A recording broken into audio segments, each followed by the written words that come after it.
Boys, this is why you need to travel if you are a young man. Now, why should you listen to me? Well, I lived in the USA for 6 months when I was 18 years old. I left home to go play college soccer over there by myself. Didn't really know a single person over there besides some people I'd spoken to on WhatsApp for maybe a couple of hours. Since then, I have lived in Vietnam for a few weeks. I've now lived in Thailand for a month. I'm about to move to a different part of Thailand.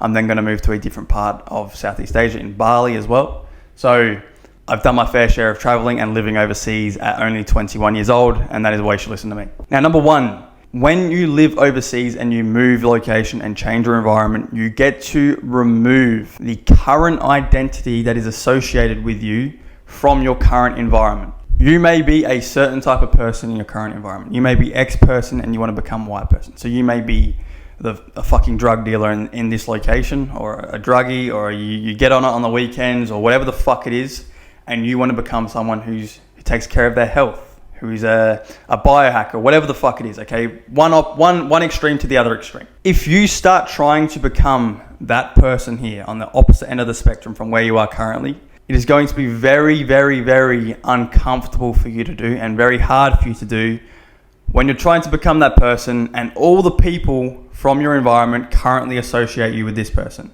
And you currently fit into a social circle, and you currently fit into a society's norms and a community of people because you're associated with this person and they like you for being that person and they are comfortable with you being that person. When you start trying to become this person over here who doesn't now fit in with that group of friends, who doesn't now fit in with that community of people, who doesn't get accepted by that community of people, it is very, very hard to change your identity to that new person you want to become when everything around you and all the people around you are holding you back, and they're saying negative comments, and they're trying to pull you back in to be the person you have been the whole time, and the person they like, not the person that's the best person for you. And they will make comments, okay, it may be, well, why are you exercising all of a sudden? Why are you posting on social media? Why are you trying to start a business? Why you work so much? Just little comments. And when you don't have the results you are looking for yet in your life, it is very, very, very hard to believe in the unknown and the uncertain.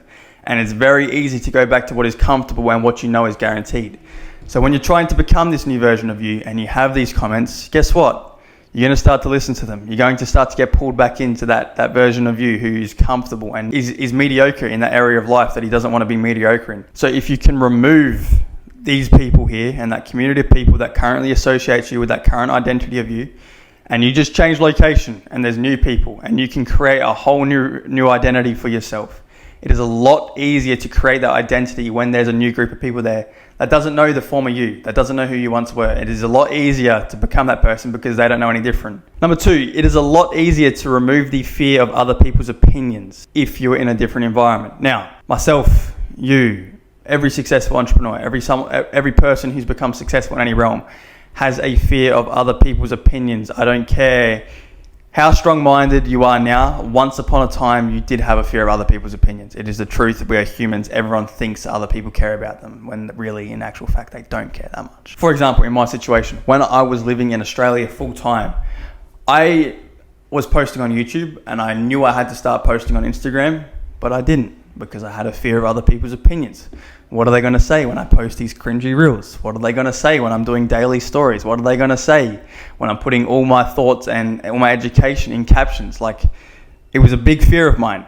The second I moved to Southeast Asia, yes, the fear was still there, but because I knew I wasn't going to bump into these certain people, or because I knew that, they really couldn't say anything to me, the second I moved here, I started posting, and now I've become quite comfortable with it. And the fear of other people's opinions is maybe it's still there a little bit, but because I'm in a whole new different environment, well, it doesn't really matter. And if they do something, guess what? I'm living in Southeast Asia. I'm making money online. I have a pretty good lifestyle. I have a lot of freedom. So if they want to say something, fuck them. But for you, if you have these fears currently of doing something bigger, of trying to build a business, or whatever it is, doing it from your current environment is going to be a lot harder because of that fear of other people's opinions. If you just change environment, it won't go away, but it will make it a lot easier. Number three, in order to grow, you need to become uncomfortable. Every single time I've had growth in my life, I was uncomfortable prior to that growth with sales.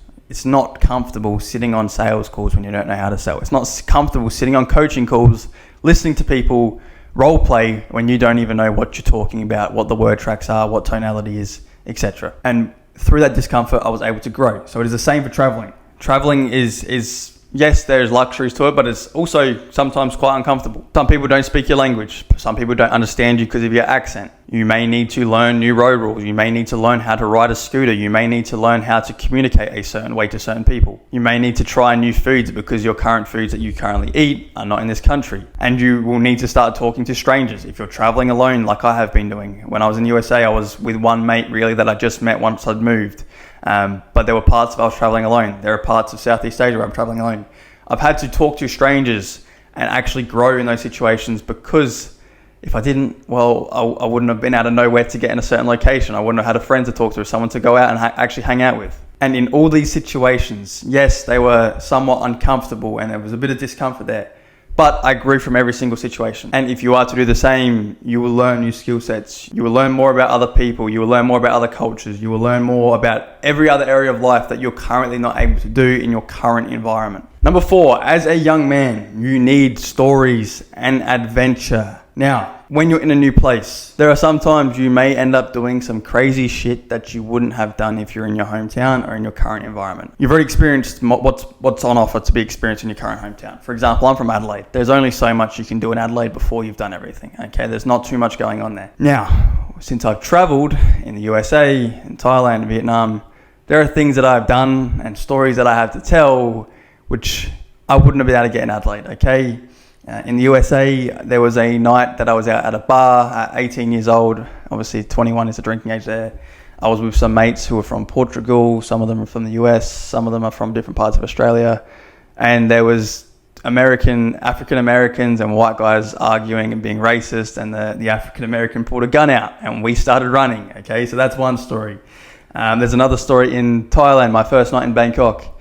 I got a true Bangkok experience, let's say, and it was like 4 a.m. I was in a taxi driving home, and I ended up at a really degenerate place, let's say, because my taxi driver was trying to get a nice tip, and I was trying to tell him no, we're going home, mate. So all these stories here, I have lots of stories, but all these stories here and these adventures, you need them, okay? And they create experiences, they create things for you to talk about and tell people and entertain people with, and they're once again part of growth. These things here, yes, they're funny now, but in the moment you're thinking, what the fuck is going on? So if you get out of your current environment, these stories and these adventures are a lot easy to come by because you're doing things that are unknown. Like, you don't know what's going to happen at the end of the day. You're not comfortable with the environment. You don't know what happens, but they create great stories after, once you've obviously experienced them and gone, what the fuck has just happened here?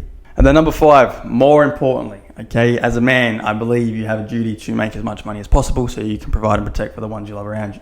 So more importantly, if you are intelligent and you have a business mind, you can make money off the back of your travels if you play your cards right. So, for example, I am documenting everything on my YouTube channel and my Instagram.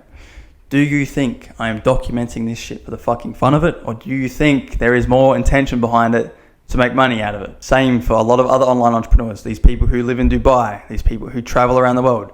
Do you think they're making content on their travels for the fun of it? Or do you think it might be marketing for a certain product or program or whatever it is that they sell? More than likely, it is a second option, okay? So if you have or are building a personal brand around a certain offer, okay, which is legitimate and you can genuinely provide value to people, if you play your cards right whilst you're traveling, all this content here whilst you're traveling is just marketing. That's all it is. All that stuff that I posted on my social media is marketing and proof that remote sales can give you this type of lifestyle, or online income can give you this type of lifestyle, or the certain mindset that I have in my life can give you this type of lifestyle.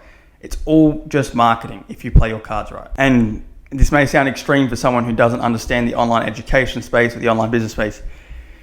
People are making millions and millions and millions of dollars off the back of their travels. Okay, if they play their cards right, if they've documented everything, if they've marketed themselves and their journey correctly, people are building multi-million-dollar businesses off the back of it. Okay, so play your cards right and you can have a fortune waiting for you on the other side if you've done the right things in your own personal life with self-development, with understanding business, financial literacy, investing. If you have this education, you play your cards right whilst you travel, you can make a lot of money off the back of it, which is obviously admirable for any young man, I believe. That has been why I believe every young man should travel. If you've enjoyed, subscribe, like the video, share it with a friend, whatever the fuck you want to do, and I'll see you in the next one.